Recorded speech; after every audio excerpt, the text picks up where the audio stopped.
R&W Pig Pen. It was on 61st between St. Lawrence and Rose.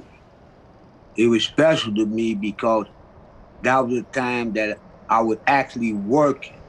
I actually ran it, and I was young running it. I used to open it for when my mother come. Only thing she had to do was prep the food. I had to have everything set up for her when she got there. I also did some hiring, you know.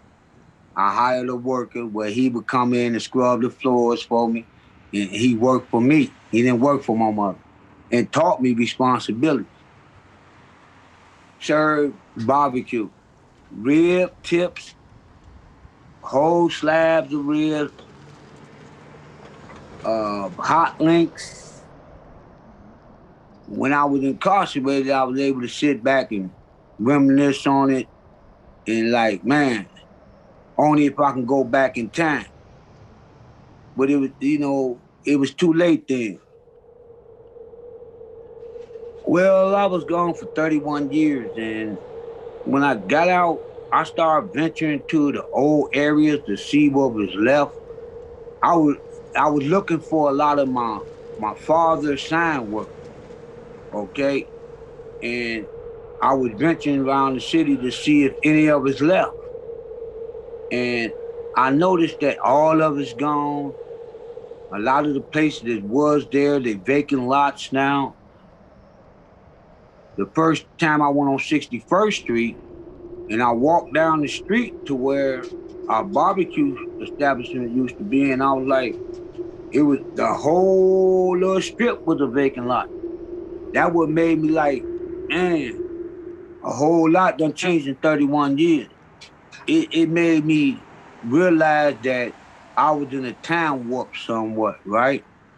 Because back in the day, it wasn't nothing but liquor stores and lounges down 61st Street. Okay? And when I got out, it wasn't nothing there no more. Nothing.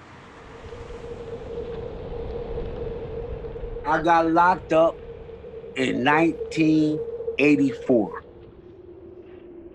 I got locked up for a crime that I was wrongly convicted of.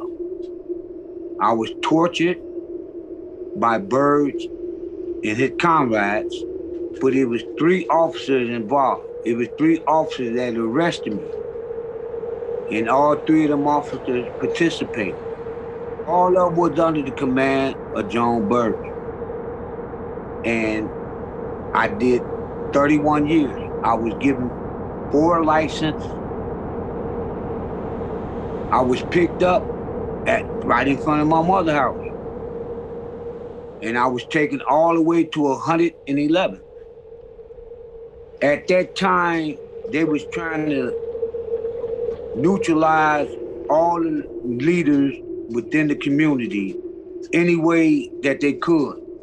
And through the Jon Burge saga, you would notice that majority of the guys did have positions in their neighborhood in one of the street organizations, what they call gangs. Okay? And it was a systematic design to remove them from the community so they could infiltrate to come into the community so they could take down the property value of the neighborhoods and come in and did what they did. Because as I see it now, as they doing right now, remapping the city, they steady dwindling the last of the black communities. Once upon a time, that whole lot was filled with businesses from one corner to the next corner, from one end to the next end. They were businesses. They were small businesses, but they were all black owned. And now they all gone.